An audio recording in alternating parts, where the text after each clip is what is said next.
Okay, Worm Nation, Tigger again from Tigger's Wigglers, and today I want to talk about water and the do's and don'ts of water when it comes to your worm farm. So, worms, they don't have skin like we do. Human beings have skin that's designed to protect them from the environment. Worms are not so lucky.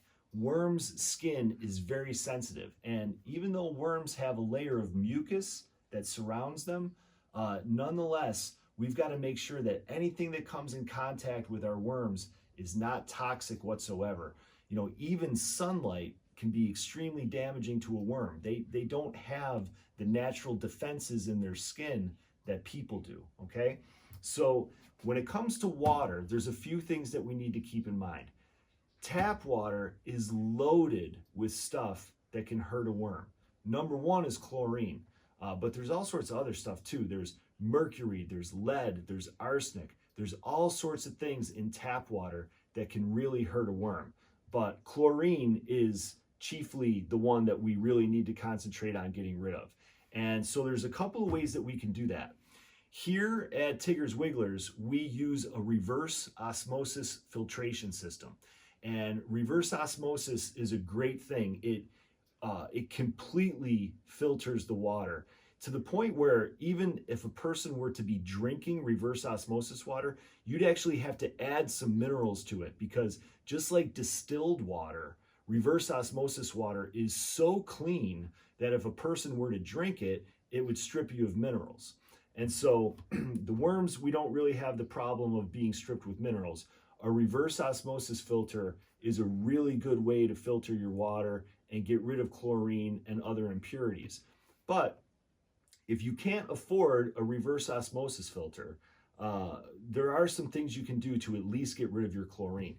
The easiest one is you can just let your water sit and the chlorine will evaporate in about 24 to 48 hours. So if you take your water, you probably don't want it in a container like this. You'd rather have more like a 5-gallon bucket where it had an open top to it so that the evaporation would occur a little bit more easily.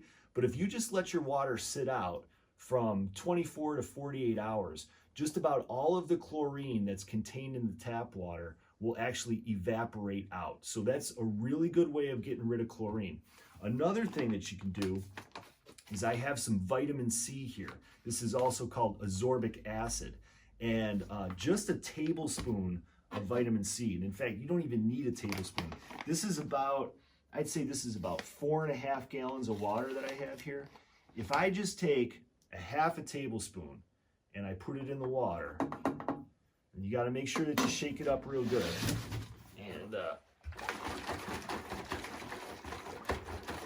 something like that should be more than adequate. You still want to let this sit for about a half hour. You want to let that vitamin C really set into the water. But the vitamin C will neutralize the chlorine and make it that it doesn't hurt your worms at all. And so whenever we're using water with our worm farm, we want to make sure that we're using as clean a water as possible, because the worms are super sensitive.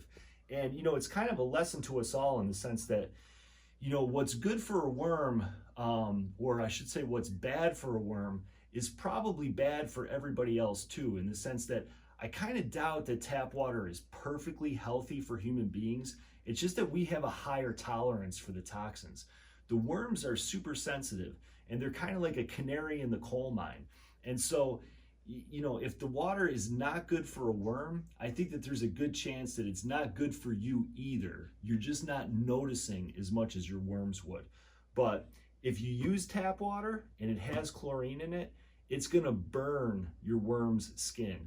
It's also going to make it that they don't want to reproduce and they don't want to eat. So tap water is just a huge no-no when it comes to worms, red wiggler worms in particular.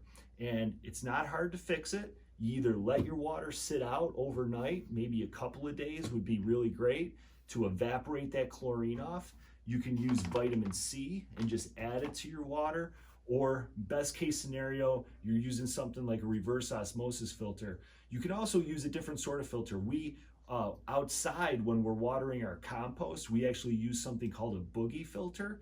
And the boogie filter is just an attachment that goes on the end of your hose. And we use that for our compost because just like the worms, the bacteria and the fungus that are in your compost pile, they don't like chlorine either. So when we're watering our compost pile, and the compost pile takes quite a bit of water to do correctly, we want to remove the chlorine from the water in that circumstance as well. So I hope everybody's doing well. I'd really appreciate it if you would subscribe, leave a comment, and we'll be posting another video again soon. Thank you very much.